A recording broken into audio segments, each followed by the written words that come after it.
Her father sold her for the price of a barren field and a bottle of cheap whiskey, her belly round with a life he refused to acknowledge, a shame he sought to erase with clinking coins. Ilara stood on the splintered auction block, not in a town square bustling with commerce, but at a grim crossroads where desperate men met to deal in desperate measures. The wind, sharp as a shrew's tongue, whipped her thin dress against her trembling legs, pulling at the frayed edges of her shawl. It was a merciless wind, carrying the scent of rain and the murmurs of the few rough men gathered, their eyes like chips of flint, cold and appraising. She did not cry. Tears were a luxury she had long since learned to forswear, they blurred the edges of survival. Her gaze was fixed on the gnarled branches of a distant, skeletal oak, a silent testament to endurance in a harsh world. He, Ethan, had come to this bleak meeting place not for human chattel, but for a rumored sale of strong draft horses, something his failing farm desperately needed. His own life was a landscape of loss, his wife Martha taken by the fever 3 winters past, their shed dreams buried with her under the frozen earth. The silence of his cabin had become a living thing, a constant companion that echoed the emptiness within him. He was a man of the land, his hands calloused, his face etched by sun and sorrow, his words few and far between, lost somewhere in the vast quiet of his grief.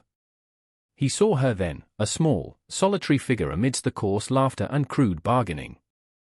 He saw the swell of her stomach, the hunted look in her eyes that mirrored the deer he sometimes spared in the deep woods, the quiet dignity she held around herself like a shield. Her father, a man whose face was a roadmap of vice and weakness, gestured towards her with a flourish. Strong girl, despite her condition. Good for work. Obedient, the words were like stones cast into a still pond, rippling outwards with their ugliness. Ethan felt a muscle tighten in his jaw. It wasn't passion that stirred in him, not the heat of desire, but a cold, hard knot of something else, duty, perhaps, or a flicker of recognition. He knew what it was to be alone, to be judged, to carry a burden unseen. He'd seen livestock sold with more care, with more respect. The bidding was desultory, laced with cruel jests. She was damaged goods, a burden to be offloaded. Ethan watched, his expression unreadable. The price stagnated, pitifully low. He thought of Martha, of the babe they had longed for and lost before its first breath. He thought of the endless, aching quiet of his days. Then, as her father was about to strike a bargain with a leering trapper whose eyes promised nothing good, Ethan stepped forward. His voice, when it came, was rusty from disuse, rough as uncut timber. "I'll take hers, just 3 words. No flourish, no explanation." The men turned, surprised. Ethan was not known for such impulsiveness, nor for any interest in women since Martha's passing. He named a price, slightly higher than the trapper's, enough to make her father's eyes gleam with pathetic greed. Coins exchanged hands, heavy and cold. No papers were signed, it was a transaction as raw and binding as the unforgiving land itself. Ilara's gaze finally left the oak tree and found his. There was no gratitude in her eyes, only a profound weariness, and perhaps a flicker of questioning fear. He said nothing more, merely gestured with his head for her to follow. He had not bought a wife, nor a servant in the usual sense. He had bought a responsibility. A life. And in the desolate quiet of his own heart, a part of him wondered if he had just bought a complication his solitary existence could not withstand, or perhaps, a chance he did not yet understand. The wind howled a mournful song as they walked away, leaving the crossroads and its shadows behind, 2 solitary figures against the vast, indifferent sky. The journey to Ethan's homestead was a long, silent passage through a landscape that mirrored the austerity of their encounter. They walked for miles, Ethan a pace ahead, Ilara following, her steps measured despite her weariness. The path was rough, winding through sparse pine forests and across open, windswept plains where the grass lay brown and dormant under a sky the color of slate. He offered no comfort, no words of reassurance, but neither did he press her or show any impatience. He simply moved with the steady, relentless gait of a man accustomed to solitude and hard travel. Ilara clutched her meager bundle, her knuckles white. Each step was an act of faith, or perhaps resignation. She was leaving one bleak certainty for an unknown, and the silence of her rescuer was a heavy blanket, thick with unspoken possibilities. Was he kind? Cruel? Indifferent? She could not read the stern lines of his back, the set of his shoulders. She only knew he had pulled her from the immediate grasp of something vile. For now, that had to be enough. The sun was beginning to dip below the jagged horizon, painting the clouds in bruised purples and reds, when they finally reached his cabin. It was small, crudely built from rough-hewn logs, nestled at the edge of a vast, dark forest, a solitary sentinel against the encroaching wilderness. Smoke curled thinly from its stone chimney, a fragile sign of life in the immense quiet. Inside, the cabin was Spartan, almost bare. A stone hearth dominated one wall, a rough wooden table and 2 chairs its main furnishings. A narrow cot stood in one corner, a pile of furs in another. The air was cool and smelled faintly of wood smoke and old sorrow. Ethan gestured towards the cot. "Yours," he said, his voice flat. He moved to the hearth, stirring the embers, adding a few logs. The fire caught, casting flickering shadows that danced on the rough walls, momentarily chasing away the gloom. He ladled stew from a pot suspended over the flames into 2 wooden bowls, placing one on the table before her, along with a chunk of dark bread. He ate standing by the fire, his back mostly to her. Ilara sat, her body aching. The stew was thin, mostly broth and a few root vegetables, but it was warm, and she ate slowly, deliberately, acutely aware of his presence, of the unspoken contract that lay between them. She did not know the rules of this new existence, but she understood survival. She understood work. When she finished, she took her bowl to the wash basin, a simple pail of water, and cleaned it, then her movements economical and quiet. He watched her from the corner of his eye, a flicker of something unreadable in his gaze. He said nothing. As night deepened, he laid out the pile of furs for himself near the hearth, a clear demarcation of space. Ilara lay on the cot, pulling the thin blanket up to her chin. Sleep was a distant shore.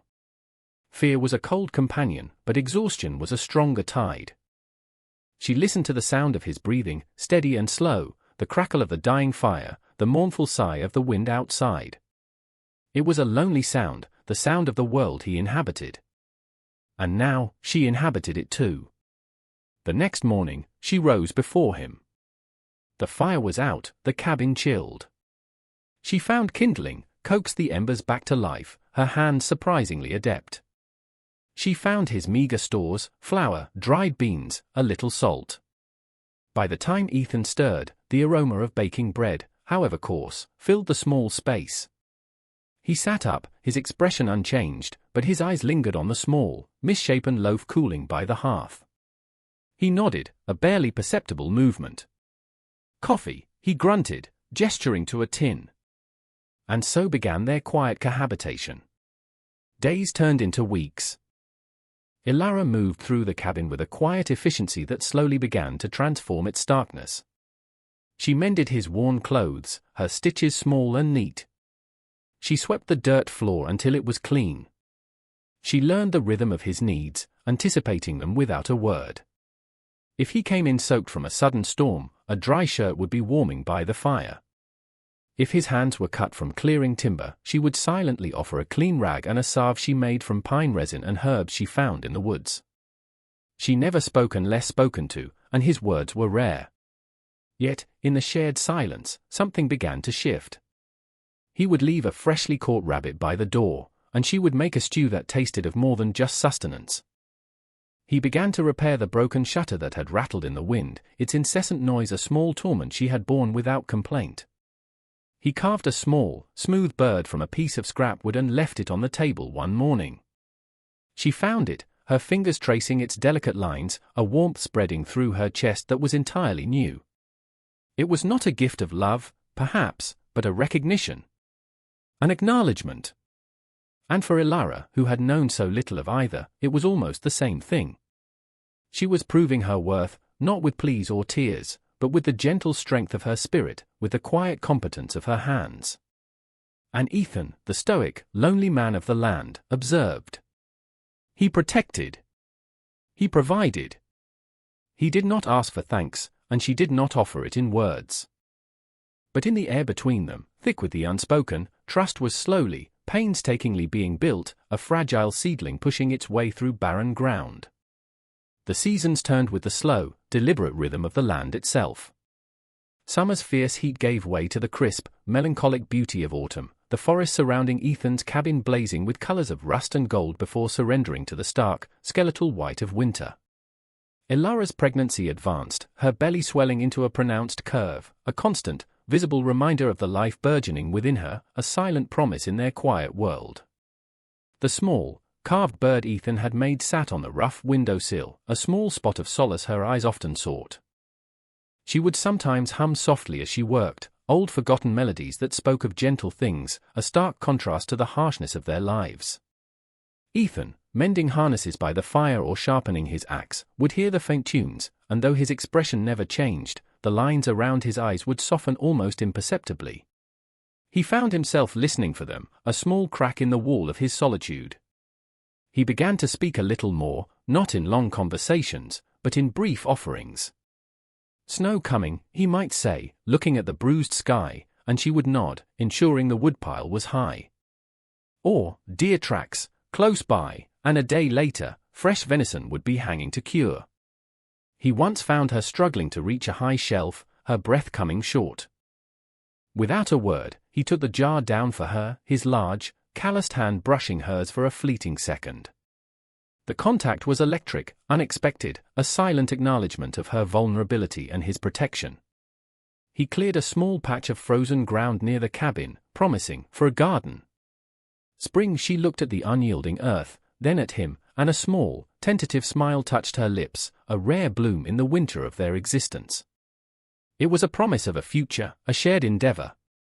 The land itself was a stern teacher, demanding, unforgiving. Blizzard swept down from the mountains, trapping them in the cabin for days, the wind howling like a hungry wolf. In those times, the small space felt even smaller, yet the silence between them was less heavy, more companionable. They would sit by the fire, he working on some small repair, she knitting tiny garments from scraps of wool she had carefully hoarded, her needles clicking a soft rhythm against the storm's fury. The baby's movements became stronger, more insistent. Sometimes, a tiny foot or elbow would press against Ilara's side, and she would pause, her hand instinctively going to the spot, a look of quiet wonder on her face. Ethan would see it, and a strange ache would settle in his chest, a memory of Martha's gentle smile when she had carried their own lost hope. He had thought that part of him was dead, frozen solid like the winter ground. But watching Ilara, her quiet strength, her unwavering gentleness in the face of so much past cruelty, he felt a thawing, slow and painful, like the breaking of ice in a long frozen river. He started leaving small wildflowers he found on rare thaws by her plate, simple, hardy blooms that clung to life in the harshest conditions, much like her.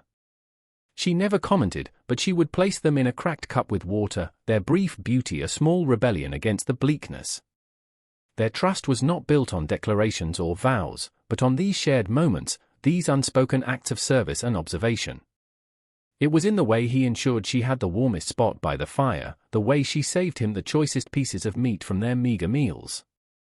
It was in the way her presence had, almost imperceptibly, transformed his barren cabin into something resembling a home, a sanctuary against the cruelty of the world they had both known. He was her protector, she his quiet comfort. He didn't know when the shift had happened, when the responsibility he had shouldered had become something more, something akin to a fragile, burgeoning tenderness. He only knew that the thought of the cabin empty again, the silence returning to its former desolate state, was now unbearable. The child within her was not just her burden, or her shame, as the world might see it. It was becoming, in his own mind, a part of their shared future, a small, innocent life that deserved a chance, a warmth, a home. And he, Ethan, the grieving widower, the man of stone and silence, found himself wanting to provide it, fiercely and completely. As the last snows of winter finally relented, surrendering to the persistent, gentle persuasion of spring, the land around Ethan's cabin began to awaken. Tender green shoots pushed through the damp earth, and the icy grip on the nearby river loosened, its waters flowing free and loud. With this awakening, however, came a renewed sense of unease. Ilara's time was near, the baby's arrival was imminent, a palpable presence in their small home. The quiet anticipation was tinged with a thread of fear, an unspoken understanding that their fragile sanctuary could soon be tested. Ethan found himself more watchful, his gaze often sweeping the tree line, his ears attuned to any unfamiliar sound in the woods. The peace they had cultivated felt precious, and therefore vulnerable. The threat, when it came, did not arrive with the subtlety of a shifting shadow, but with the brazen, unwelcome presence of Silas, Ilara's father. He appeared one crisp morning at the edge of the clearing, his eyes, small and greedy, taking in the repaired cabin, the wisp of smoke from the chimney, the distant figure of Ilara, now heavy with child, tending the small, hopeful patch of garden Ethan had cleared. He was not alone. Two rough-looking men, companions from his life of dissolution, flanked him. Silas's voice, oily and confident, cut through the morning quiet. "Well, well. Found yourself a comfortable nest, daughter. And grown quite plump, I see it." Ilara froze, her hand flying to her belly, her face paling. The hoe she'd been using clattered to the ground. All the old fear, the shame he had so cruelly instilled, washed over her. Ethan emerged from the cabin, a rifle held loosely in his hand, his stance deceptively calm. His eyes, however, were like chips of ice. "State your business, Silas," he said, his voice low and dangerous. "Business?" Silas chuckled, a dry, rasping sound. "Came to see about my kin. My daughter. And my grandchild." His gaze flickered towards Ilara's swollen form with a proprietary air that made Ethan's blood run cold. "A strong boy, I reckon. Good for work. Or perhaps a girl, easily married off. There's always a market." The crude words hung in the air, a vile stain on the morning's purity. Ilara flinched as if struck. "She's not yours to claim," Ethan stated, his voice hardening. "I paid your price." The bargain was struck for her, perhaps, Silas sneered, stepping forward, his companion shifting, their hands moving towards the knives at their belts. "But not for what she carries. That's new stock. My blood. I reckon I'm due a share. Or perhaps I'll just take them both back. She looks stronger now. Worth more." The unspoken threat was clear. He saw Ilara not as a daughter, but as property, the child an unexpected asset. Fear, cold and sharp, pierced through Ilara. She looked at Ethan, her eyes wide with a desperate appeal. He saw not the outcast sold at a grim crossroads, but the woman who had brought a quiet light into his darkness, the mother of a child he now felt, with a fierce certainty, was his to protect. The town, too, had begun to whisper. News of the pregnant woman living with the reclusive widower had trickled out, carried by the occasional hunter or trapper. Judgmental eyes had followed Ethan on his rare trips for supplies. Murmurs of shame and sin had reached his ears, but he had ignored them, retreating deeper into his solitude with Ilara. Now, the external world, in its cruelest form, had breached their defenses. Silas took another step. "Don't be foolish, farmer. Give her up. It'll be easier." Ethan didn't move, his gaze unwavering. The rifle felt like an extension of his arm, a grim necessity. The quiet rhythm of their lives, the fragile peace they had built, was shattering like thin ice under a heavy boot.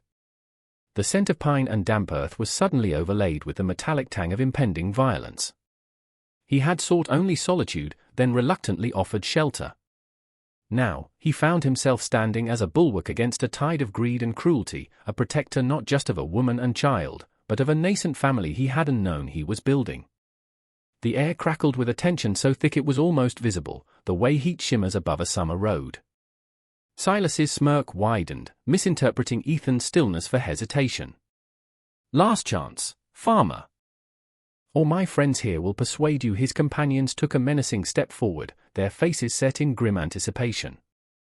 Ilara let out a small, involuntary sound, a whimper of pure terror, and that sound, so raw, so vulnerable, was the spark that ignited Ethan's cold fury. He didn't raise his voice. He didn't need to. The shift in him was palpable, a quiet intensity that was far more intimidating than any shout. "She is not for sale," Ethan said, each word dropping like a stone into a deep well. His eyes, hard as granite, never left Silas. This is her home. He took a slight step to the side, placing himself more fully between Ilara and her tormentors. The rifle was still held loosely, but its presence was a definitive statement.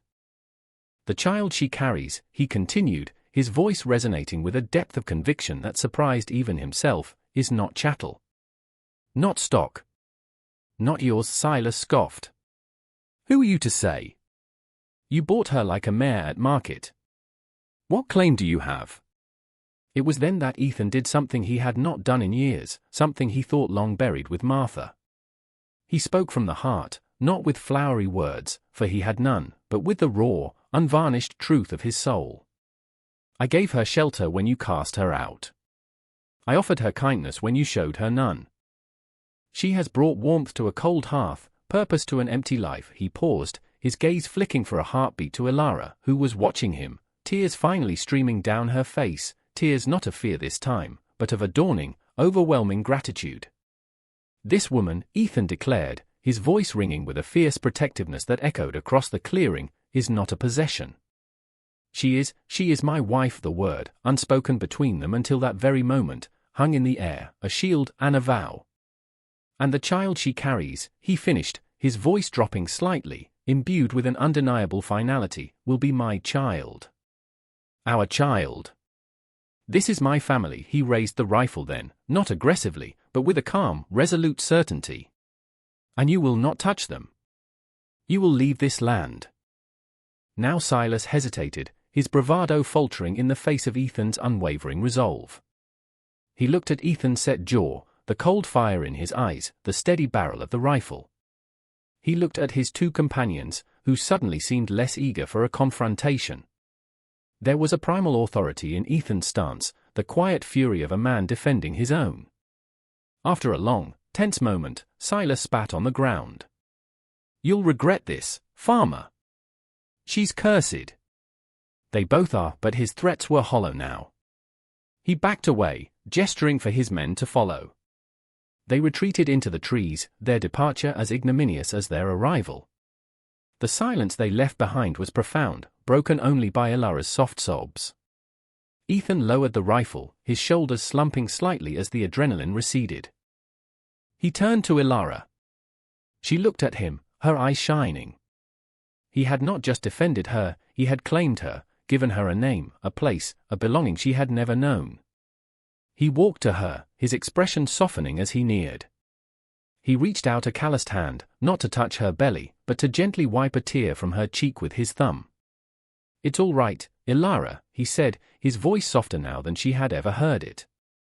You're safe. That night, as a storm raged outside, mirroring the turmoil they had faced and overcome, Ilara's labor began. It was long and arduous, but Ethan was there, his quiet strength a constant presence. He held her hand, wiped her brow, spoke to her in low, soothing tones, words of encouragement he hadn't known he possessed. And as the dawn broke, pale and new after the storm, their child was born, a healthy baby girl, with a fuzz of dark hair and her mother's wide, searching eyes. Ethan held the tiny infant, his large hands surprisingly gentle, and looked at Ilara, her face pale but luminous. A love so fierce, so profound, welled up in him, a love for this woman, for this child, for this unexpected family forged in hardship and silence. Years passed. The cabin grew, a room added here, a sturdy porch there. The garden flourished under Ilara's tender care. Laughter, once an alien sound, now echoed in the clearing, the laughter of their daughter, Lily, as she chased butterflies, her dark hair flying. Ethan taught her to read by the firelight, his voice no longer rusty, but warm and familiar. Ilara, no longer the silent, fearful girl, sang openly, her voice weaving through their days like a thread of gold. Sometimes, another child's laughter joined Lily's, for their family had grown again. The land, once harsh and unforgiving, now felt like a benevolent guardian, their sanctuary truly their own.